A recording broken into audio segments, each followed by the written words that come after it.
Morning గుడికి వెళ్ళొచ్చేసాక ఇంకా మధ్యాహ్నంగా భోజనం చేసేసి మధ్యాహ్నం 2:30 సమతా బండికైతే మేమైతే బయలుదేరేసామండి. ఇంక ఇక్కడ మా పిల్లలు చూడండి నేను వీడియో తీస్తున్నానని హాయ్ చెప్తున్నారు. ఇంకా రైల్వే స్టేషన్కి వెళ్ళడానికైతే మేమైతే ఆటో బుక్ చేసుకున్నాం. ఇంకా చాలా లగేజ్ ఉంది కదా, ఇంక ఈ లగేజ్ అంతా ఆటోలో ఎక్కించుకొని మేమైతే బొబ్బిలి అయితే బయలుదేరేసామండి. ఇంక ఇది వచ్చేసి బొబ్బిలి రైల్వే స్టేషన్.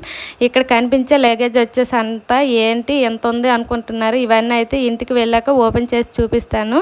ఇంక ఇది వచ్చేసి బొబ్బిలి రైల్వే స్టేషన్ అండి. చాలామందికి డౌట్ ఉంటుంది బొబ్బిలిలో కూడా రైల్వే స్టేషన్ ఉందా లేదని. ఇదేనండి రైల్వే స్టేషన్. ఇంకైతే మా ట్రైన్ 2:30కి అయితే వచ్చేసింది. మేమైతే ట్రైన్ ఎక్కేసాం. ఇంక ఎక్కడికి వెళ్ళినా మా పిల్లల పైన అయితే మానరు. మా అమ్మాయి అయితే సొన్నాయి, మా అబ్బాయి అయితే ఫోన్ అయితే చూసుకుంటున్నారు. ఫైనల్గా చాలాసేపు తర్వాత అయితే మేమైతే వైజాగ్ రైల్వే స్టేషన్లో అయితే దిగిపోయామండి. ఇంకా వైజాగ్ రైల్వే స్టేషన్ నుంచి బయటకు వచ్చేసి బస్ కోసం అయితే బయట కాంప్లెక్స్లో వెయిట్ చేస్తున్నాం.